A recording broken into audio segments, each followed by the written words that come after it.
¿Cómo están, queridos amigos? El día de hoy vamos a hablar del asma y de la crisis asmática. Empecemos entonces de una vez con este gran tema. Vamos a hablar de la definición del asma, acerca de su control, el origen y las causas, el mecanismo de acción de la enfermedad, o sea, la patogenia, cómo se está dando, y también cómo se diagnostica el asma. Dentro de ello se va a ver el síntoma y las pruebas, en este caso sería la espirometría. Y también vamos a hablar del tratamiento. Bien, empecemos entonces. ¿Qué es el asma? El asma es una enfermedad causada por la obstrucción reversible, escuchen bien, obstrucción reversible de las vías respiratorias, a diferencia de las EPOCs. En EPOCs ya son otro tipo de patologías, como por ejemplo la bronquitis crónica, el enfisema y las bronquiectasias, que quizás luego algún momento hablaré. Es muy diferente, ahí no hay reversión, en el asma hay reversión. Y también se sabe que el asma está provocado por una inflamación crónica de las vías aéreas.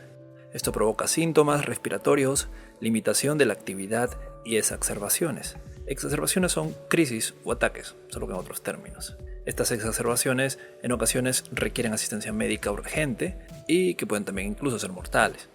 Ahora, ¿qué pasa si el asma está bien controlado? O el famoso me curé del asma.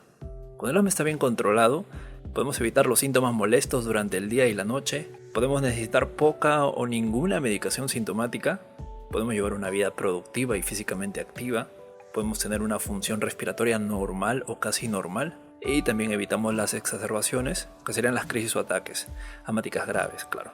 Entonces hay personas que dicen, me curé del asma. No. O sea, no es que te curaste, sino que lo estás controlando muy bien, que puede que nunca más tengas los síntomas, o inclusive puede que nunca tuviste asma, tuviste otro diagnóstico, como una bronquiolitis.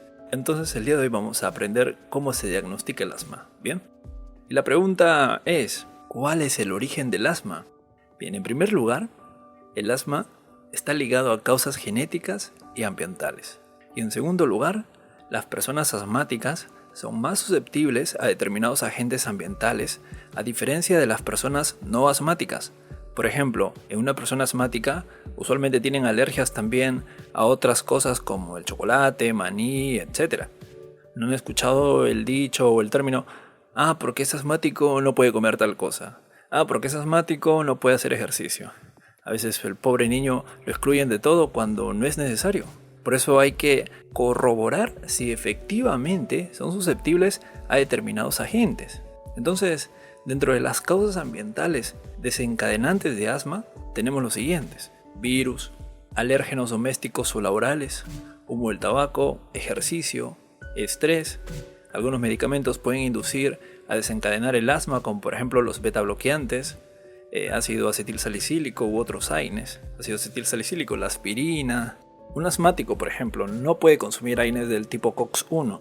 Si son asmáticos y necesitan analgésicos, pueden consumir los AINES COX-2, como el rofecoxib o el celecoxib, o acetaminofén, que es el paracetamol. Cuando les digo que no consuman los COX-1 son porque le agravan más los síntomas del asma, por unos mecanismos que me tomaré un poquito explicarles. Bueno, inhibe la ciclooxigenasa y estimula la lipoxigenasa. Bien, solamente quédense con el concepto, ¿no? Que los asmáticos no pueden consumir AINES del tipo COX-1. Sigamos. Ahora, ¿cómo se desarrolla la enfermedad? La pregunta, ¿qué pasa con las vías respiratorias de un paciente asmático?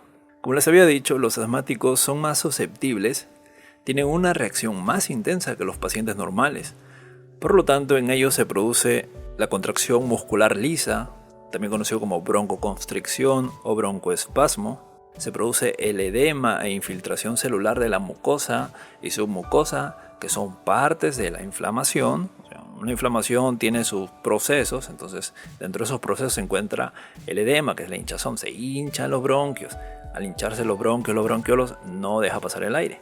También se produce el incremento de la secreción de las vías aéreas. Y todo esto se debe al sistema colinérgico del cuerpo. El sistema colinérgico, para no entrar a detalles así brevemente, el sistema colinérgico se encarga de la inervación y también tiene la presencia de receptores colinérgicos en la musculatura bronquial. Hay estimulación del nervio vago, lo que produce broncoconstricción. También existe el mecanismo colinérgico del edema de la mucosa por vasodilatación y también produce hipersecreción de moco. Son mecanismos así, ¿no? simples, ¿no? Para explicarlo así brevemente. Y también el sistema inmune con los linfocitos T helper 2 y las células proinflamatorias que secretan citocinas, leucotrienos, óxido nítrico, histamina, prostaglandina 2, etc. Bueno, esos son parte de unos mecanismos que se producen dentro del cuerpo para que se produzca esta broncoconstricción, o sea, para que se cierren las vías aéreas y por lo tanto limite el flujo del aire. No se preocupen, acá vamos hablando bonito. Entonces, comparemos la vía respiratoria normal y la de un paciente asmático.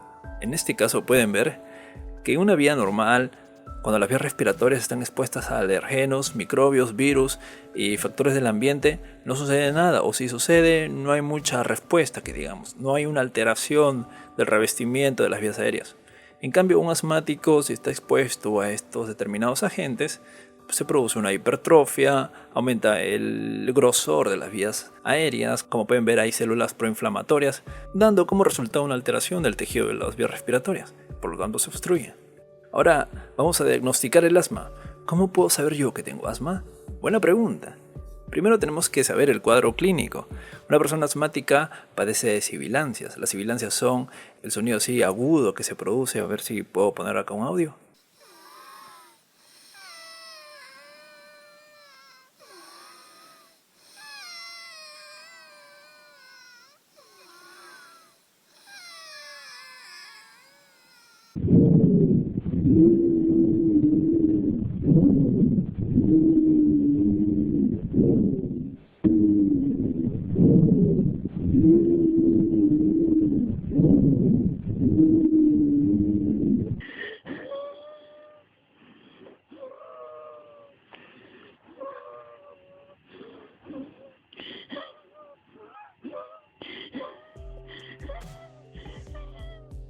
También padece de dificultad respiratoria, hay tos y opresión torácica que varían a lo largo del tiempo, tanto en frecuencia e intensidad. Esto está asociado a dificultad para expulsar aire. O sea, un paciente puede inspirar aire quizás normal o casi normal, el problema es para expulsar el aire, demora en botar el aire. Ahora también se utiliza para el diagnóstico las pruebas diagnósticas, en este caso utilizamos la espirometría. Vamos a ver dos cosas importantes que ahorita también lo voy a explicar, bien sencillo, bien fácil de comprender.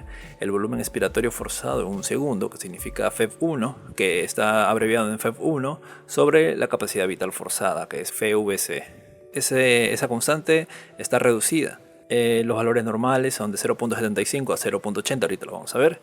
Y también se altera el FEV1, el volumen expiratorio forzado en un segundo, dando como resultado un porcentaje mayor a 12 y 200 mililitros después de utilizar el broncodilatador. Bien, veámoslo para que puedan comprender mejor. En este caso, aquí tenemos una espirometría de un paciente asmático. Bien, entonces tenemos que cumplir ciertos criterios para poder decir que esta prueba es de un asmático. El primer criterio tenemos que ver que el FEV1 sobre el FVC en basal tiene que ser menor a 75 litros. Esta prueba la he sacado de otro compañero aquí de YouTube. En este caso pueden ver que el basal está en 46 litros. Entonces, primer criterio completado. Entonces decimos que sí, vamos bien. Vamos para decir que es asma.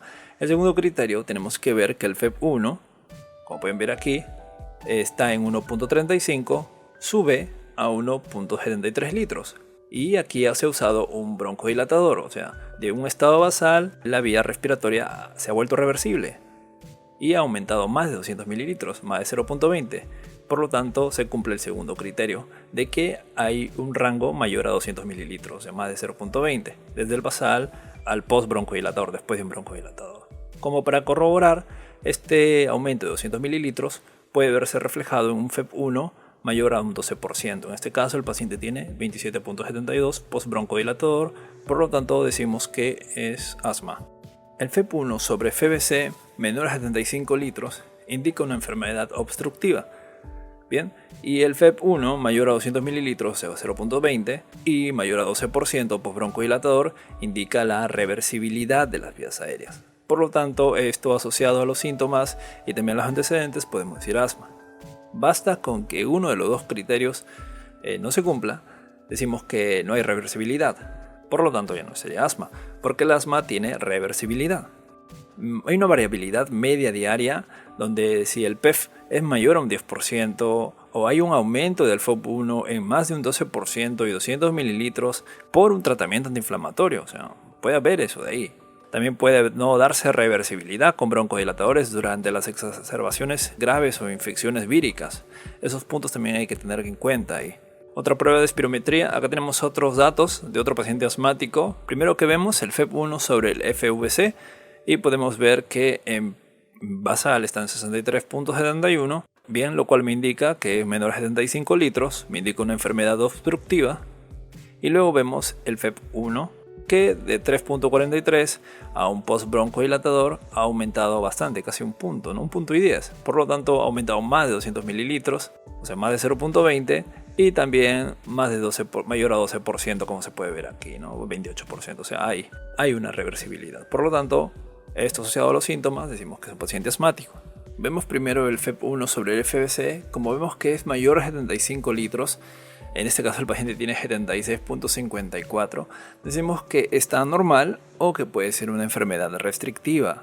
Para descartar la enfermedad restrictiva, me voy a la capacidad vital forzada, FVC, y como lo encontramos mayor a 80%, decimos que es normal y el paciente no tiene restricción. En caso de que esto sea menor a 80%, podemos decir de que el paciente tiene una enfermedad restrictiva. Cuando hablamos de una enfermedad restrictiva nos referimos a un paciente que no puede expandir la pared torácica.